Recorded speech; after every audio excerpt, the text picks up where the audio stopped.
film starts at an underground fight circuit. Carter Ford is dominating in the ring, and a bar owner named Frankie has her eyes on him. After Carter beats his opponent, another fighter, Elwood Dalton, enters the ring. Carter recognizes him and refuses to fight, which means Dalton still gets the money without having to fight. Here's your money. Outside, a guy stabs Dalton after he lost $500 from the fight, but once he sees that Dalton is barely fazed, the guy starts running. Frankie approaches Dalton as he tends to his wound, saying she runs a Roadhouse bar, actually called the Roadhouse in a Floridian community called Glass Key. She offers Dalton a chance to work for her as a bouncer. While he initially doesn't seem keen on joining, he eventually accepts since he has no other options in life. You have a good night, man. Dalton arrives at Glass Key. He meets a teenage bookstore owner named Charlie and her father, Stephen. They give Dalton a free book and direct him to the Roadhouse. Keep it, please. It's on us. He arrives and meets employees Billy and Laura before getting to work. Here you go. Thank you, ma'am. At night, Dalton watches as Billy and the other male employees have to handle rowdy guys. Moments later, a biker gang led by Del arrives and begins to torment the staff and patrons. Dalton calmly attempts to speak to Del, but he only antagonizes Dalton. He steps outside towards the gang's bikes to lure them out before egging Del on. He threatens to kill Dalton until the man smacks him and proceeds to knock all the bikers down. Dalton then drives the gang to the hospital himself. On his way out, he is chastised by a doctor named Ellie for bringing them there since they take priority over more deserving patients. After he charms her, she tends to his wounds. It's not infected, but I'll need to suture this. Dalton sleeps in a boat on the lake, where Frankie warns him there is a crocodile living nearby. Also, watch out for the crocodile.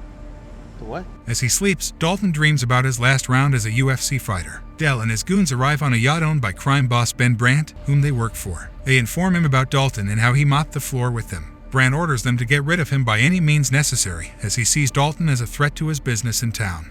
You're all supposed to have this job done by now. Dalton soon finds that the locals quickly know who he is, and other thugs back off when they see him. He mentors Billy and the other guys on how to handle belligerent patrons. Actually, sir, it was Dale. He wasn't sure how to handle it. Dalton points out one guy who has a concealed knife, and he disarms him before kicking him out. After a night of work, Dalton starts to walk home when Del and his goons attempt to run him over in Del's girlfriend's truck. They manage to knock Dalton off the bridge, but he survives. When he gets home, he finds Del waiting for him with a gun. Dalton fights him again and knocks him into the water. Although Dalton tries to save Del, the crocodile makes a meal of Del first. Hang on, I got Dalton later learns of the shady business going on in town through Charlie. After he leaves the bookstore, a pair of Brandt's goons try to force Dalton to go with them, but he breaks the fingers off the guy threatening him with a gun. Brandt learns that Dalton cannot be easily defeated, something that even his imprisoned criminal father Gerald becomes aware of. Gerald contacts Knox, his toughest and nastiest goon, to head to Glass Key and deal with Dalton. This is after Knox walks out into the street in Italy naked after having an affair with a married woman, then assaults a guy for his jacket, and then sets a shop on fire. So, what do you need? Knox arrives at Brandt's home and lets him know that his father hired him, which neither Brandt nor his other criminal buddies are too happy about. He asked me to lend a hand. How would my father know? Dalton goes on a date with Ellie, who takes her ex's boat out into the water. She tells Dalton that she knows about his past, something that he has been trying to hide from everyone. Although he tries to walk away from Ellie, she gets him to stay, and they kiss.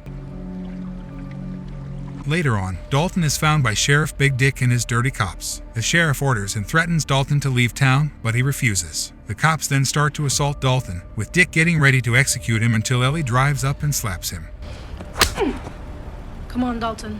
She takes Dalton with her and informs him that Dick is her father. What's more is that he is in cahoots with Brandt. Ellie then sincerely tells Dalton that he needs to leave town. That night at the Roadhouse, Brandt shows up and approaches Dalton. He starts to taunt him about his past in the UFC, as it turns out Dalton left because he killed his opponent in the ring even after the ref called the fight, and Dalton has been haunted by this ever since. After Brandt leaves, Knox arrives to start trouble.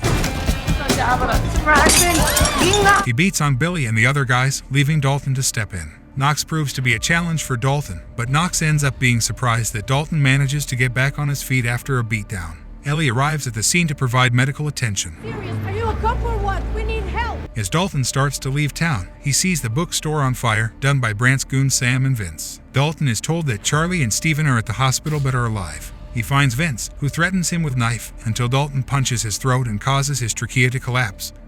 so he ultimately suffocates. While disposing of the body, Dalton sees Mo, a member of Dell's gang who is the least rotten of them all. He tells Dalton of a meeting Brandt and his goons are going to have early the next day. Guess there's a meeting at Harvest Key. It's at 5 a.m. Dalton goes by the water and finds one of Dick's corrupt deputies carrying a large case full of money onto a boat. He knocks the deputy out and plants Vince's body there with him to frame the deputy for his death. I just thought you should know that there's a dead body and suspicious sheriff's deputy stranded on Harvest Key. The sheriff finds Dalton and informs him that Brandt kidnapped Ellie. Dalton makes it to Brandt's yacht and sees Dick there with him, allowing him to figure out that Dick deliberately lured him onto the boat. However, Brandt admits that he really did kidnap Ellie. About that, I did kind of take her. What? Before the goons can gang up on him, Dalton blows up the boat he arrived in to disorient everybody. The yacht starts to sink as a result, and Dalton beats the crap out of the goons before finding Ellie. She breaks through the window and gets out, along with Dalton. Knox shows up in a skiff boat and tries to finish Dalton off while Brandt grabs Ellie and takes her onto a motorboat. Dalton makes it onto the motorboat while Knox falls into the water.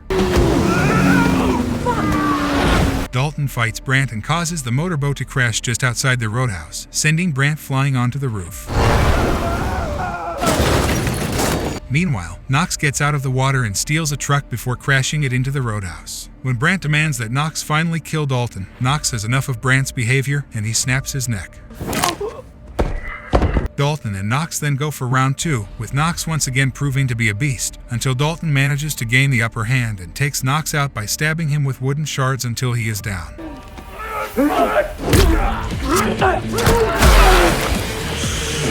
Dick shows up and offers to cover for Dalton out of gratitude for saving Ellie. You were never here. I got you covered. She and Dalton share one last look before he leaves. Frankie, Billy, Laura, and the others then start to try and clean up the destruction of the Roadhouse while still staying open for business. Hey. Yeah. Are you guys open today? Yeah.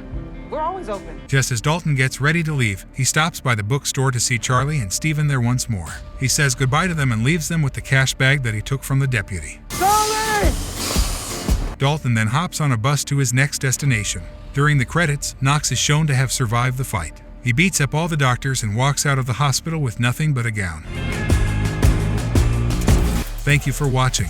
Please subscribe to the channel and smash the bell button. Write in the comments section what kind of movie you would like to see next.